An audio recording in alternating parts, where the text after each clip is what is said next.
رومی کہتے ہیں ہر انسان کسی خاص مقصد کے لیے پیدا ہوتا ہے اور اس مقصد کو حاصل کرنے کی خواہش پہلے سے اس کے دل میں رکھ دی جاتی ہے۔ الحمدللہ اپنے بچپن ہی سے اپنے آس پاس گھر میں اور باہر ایک ہی مقصد سنا، دیکھا اور سمجھا تھا، وہ یہ کہ مجھے اپنی اور ساری دنیا کے لوگوں کی اصلاح کی کوشش کرنی ہے۔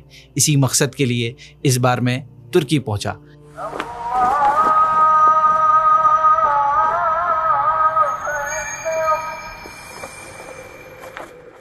یوں تو ترکی فرسٹ ٹائم آنا نہیں ہوا تھا، لیکن اس بار ایک خواہش پوری ہونی تھی جس نے اس سفر کو بڑا ہی یادگار بنا دیا میرے لیے۔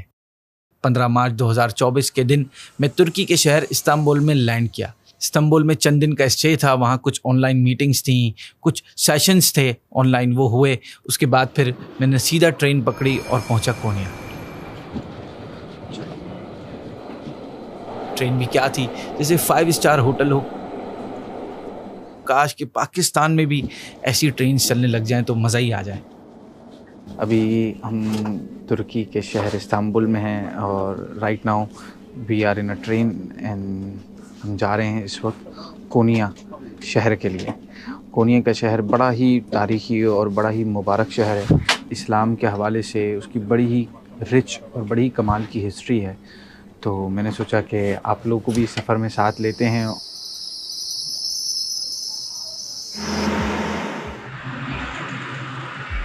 تقریباً رات کے 12:30 بجے میں کونیا پہنچا تھا۔ اکارڈنگ ٹو دا پلاننگ جلدی پہنچنا تھا، مگر ٹرین لیٹ ہو گئی اور میں بھی۔ ٹھنڈ بھی ہے فار می، ویسے ایکسپیکٹڈ جو ٹھنڈ تھی اتنی زیادہ نہیں ہے۔ ابھی ہمارے اسلام بھائی وہاں پہ آپ دیکھ رہے ہیں دیر وہ ٹیکسی لے رہے ہیں، so we can go to the hotel and sleep. سناؤ ہم سیدھا ٹیکسی لے کر ہوٹل کی طرف چلے گئے کہ اب آرام کریں گے اور پھر صبح جلدی اٹھنا تھا۔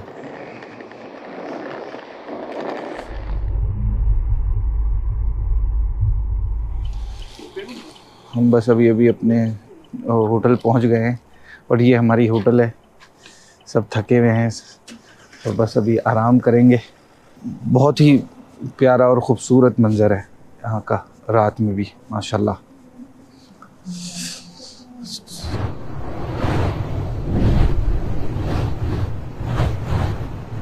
اگلے دن صبح ہم فجر پڑھ کر آئے تو ہوٹل میں بہترین قسم کا بوفے کا انتظام تھا۔ ہم نے ناشتہ کیا، بریک فاسٹ کے بعد صبح ہوٹل سے نکلے تو موسم بڑا خوشگوار تھا۔ ٹھنڈے ٹھنڈے موسم کی نرم نرم دھوپ بڑا لطف دے رہی تھی۔ It was enjoyable. یہاں کی وادیوں میں ایکسپلور کر رہے ہیں اس کو۔ پاس میں نے جو پڑھا تھا کہ پہلے اس کو آئیکونیم کے نام سے بھی جانا جاتا تھا، اور یہ آپ اس کا انفراسٹرکچر دیکھ رہے ہیں۔ It's a very big city, کوئی چھوٹی موٹی سٹی نہیں ہے، انڈسٹریلسٹ سٹی ہے یہاں کی۔ آبادی کے لحاظ سے یہ ترکی کا 6 نمبر پر سٹی ہے، مطلب کافی بڑی آبادی بھی ہے اس شہر کی، اور ہے بھی کافی پرانا شہر۔ اولڈ اسٹائل میں اس کا ڈیولپ ہے، مگر لوگ یہاں پہ اس کے انفراسٹرکچر کے لیے نہیں آتے۔ تھوڑا سا وقت، بہت بڑا شہر۔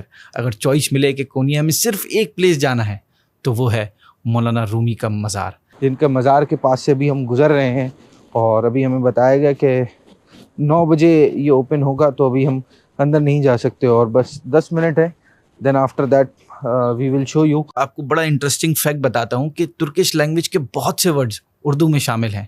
اتنے سارے ورڈز کہ آپ خود حیران ہو جائیں گے کہ لفظ اردو جو ہے وہ خود ترکش لینگویج سے نکلا ہے، جس کا مطلب ہے لشکر۔ لشکر کا مطلب ہوتا ہے یونٹ آف آرمی۔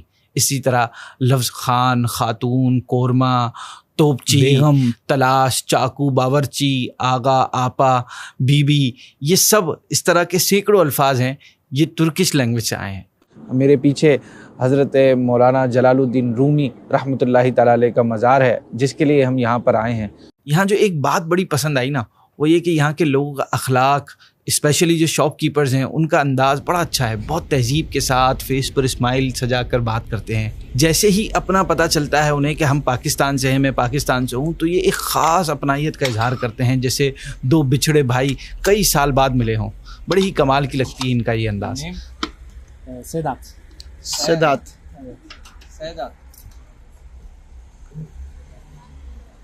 میری طرح بے شمار لوگ ترکی میں اس شہر میں اسی نیت اسی انٹینشن سے آتے ہیں۔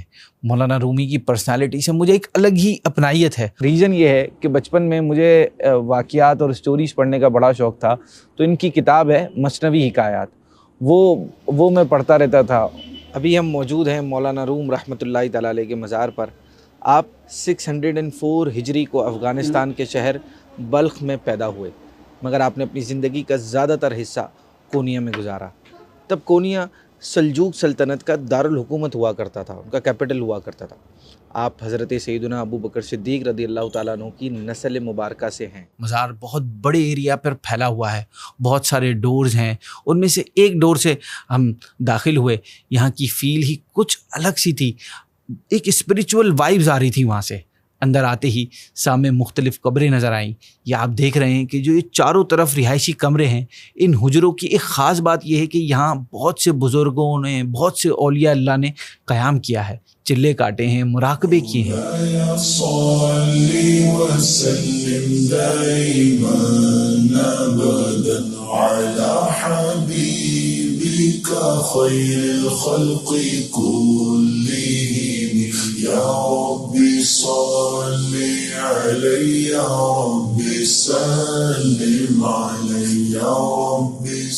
آپ جب یہاں آئیں گے نا تو ایک الگ طرح کا سکون فیل کریں گے۔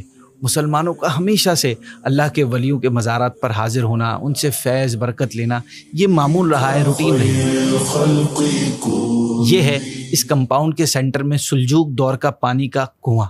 پہلے کے دور میں اللہ والے، نیک بندے، بادشاہ، ہر طبقے کے لوگ مزارات پر آتے اور بعض اوقات اپنی طرف سے کچھ خدمت بھی کر جاتے تھے۔ یہ کنواں اسی کی علامت ہے۔ مزار کے انٹری گیٹ کے اوپر ایک بڑا سا یا حضرت مولانا لکھا ہوا ہے، جس کی وجہ یہ ہے کہ ترکی میں لوگ احتراماً مولانا رومی کا نام نہیں لیتے، اور کبھی گفتگو میں ذکر آ جائے تو یا حضرت مولانا ہی کہتے ہیں۔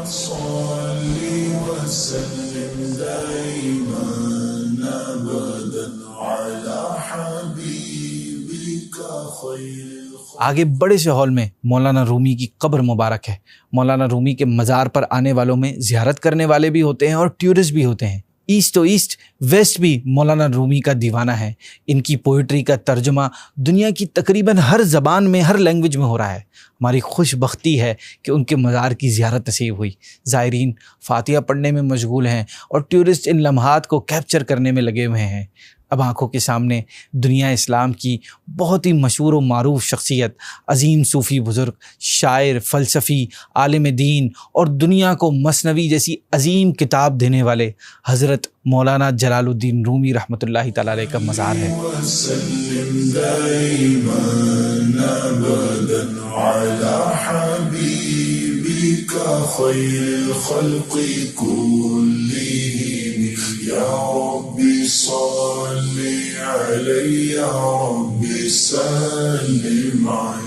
ترک روایت کے مطابق قبر کے سر کے پاس ان کا امامہ رکھا ہوا ہے۔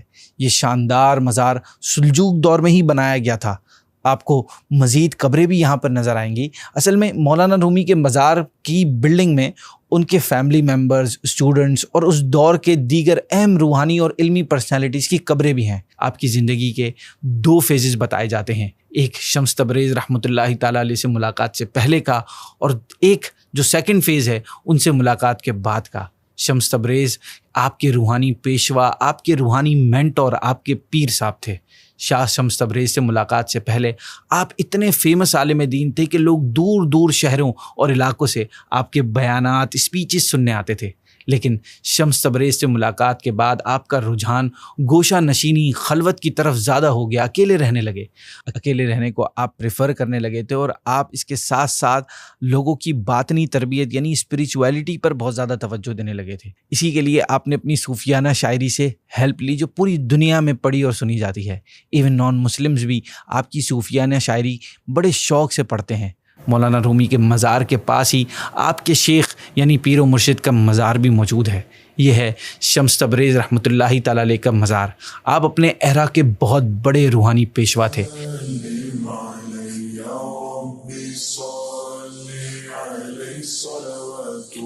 میں نے آپ کی جلالی طبیعت کے بارے میں سنا تھا کہ آپ کی تعلیمات سے ہزاروں لوگ مسلمان ہوئے تھے۔ آپ ایران کے شہر تبریز سے کونیا آئے تھے، جہاں آپ کی ملاقات مولانا روم سے ہوئی۔ حضرت شمس تبریز کی مولانا رومی سے پہلی ملاقات کا واقعہ بہت ہی انٹرسٹنگ ہے۔ مولانا رومی کی شمس تبریز سے پہلی ملاقات مولانا رومی کے خانقاہ میں ہوئی تھی۔ سمر سیزن تھا، مولانا اپنی خانقاہ کے صحن میں تالاب کے قریب بیٹھے کوئی بک اسٹڈی کر رہے تھے۔ ان کے ارد گرد اس وقت بہت بڑی علمی کتابوں کا ڈھیر لگا ہوا تھا، اور آپ کو وہ بکس اتنی عزیز تھی کہ آپ ان بکس کو وداؤٹ پرمیشن کسی کو ہاتھ بھی نہیں لگانے دیتے تھے۔ اس دن بھی آپ اپنی اسٹڈیز میں بزی تھے کہ وہاں شمس تبریز آپ پہنچے، اور انہوں نے مولانا سے فارسی زبان میں پوچھا کہ یہ کیا ہے۔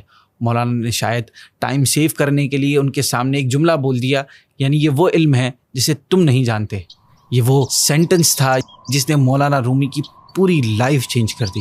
یہ جملہ سنتے ہی شمس تبریز ان کتابوں میں سے چند کتابیں اٹھا کر پانی میں پھینک دیتے ہیں۔ یہ دیکھ کر وہاں موجود تمام لوگ ہکا بکا رہ گئے کہ مولانا کے اسٹوڈنٹس یہ دیکھ کر انہوں نے شور مچانا شروع کر دیا کہ یہ کیا کر دیا۔ یہ دیکھ کر شمس تبریز نے تالاب میں دوبارہ ہاتھ ڈالا اور وہ کتابیں ساری نکال کر دوبارہ وہیں پہ واپس رکھ دی۔ مولانا رومی کی یہ کتابیں بڑی نایاب قلمی نسخے یعنی ریئر مینوسکرپٹس تھے۔ یہ بات کنفرم تھی کہ کتابوں کی انکس مٹ کر اب ضائع ہو چکی ہوں گی، کہ پہلے زمانے میں جو بکس ہوتی تھیں ان کی جو انکس ہوتی تھی وہ فوراً وہ ٹیمپریری ہوتی تھی۔ مگر مولانا نے جب تالاب سے نکلی اپنی بکس دیکھی تو ہی وہ شاکڈ کہ انک کا دھلنا تو دور کی بات ہے، کتابیں تو بھیگی تک نہیں ہیں۔ یہ دیکھ کر مولانا رومی نے پوچھا کہ یہ کیا ہے۔ اب کی بار شمس تبریز مسکرا کر وہی جواب دیتے ہیں کہ یہ وہ علم ہے جسے تم نہیں جانتے۔ یہ کہہ کر شمس تبریز چل دیے۔ وہ فوراً ان کے پیچھے بھاگے، اپنی غلطی کی ایکسیپٹ کی، معافی مانگی اور مرید بننے کی خواہش ظاہر کی۔ شمس تبریز نے انہیں گلے سے لگایا اور کہا، میں تو خود ایک عرصے سے تیری تلاش میں ہوں۔ اس کے بعد محبت کی ایسی داستان شروع ہوئی، ایسا سلسلہ شروع ہوا محبت کا جو قیامت تک سنائی جاتی رہے گی۔ شمس تبریز رحمۃ اللہ تعالیٰ علیہ کا مزار وہ لاسٹ لوکیشن تھی جو اس ٹور کی پلاننگ کا حصہ تھی، because we were only there for 24 hours. Life کی one of the most memorable journey اپنی خوبصورت یادوں کے ساتھ اپنی اینڈنگ تک پہنچ گئی۔ سامان پیک ہو رہا ہے، سامان کچھ زیادہ ہی ہو گیا ہے، ٹھیک ہے۔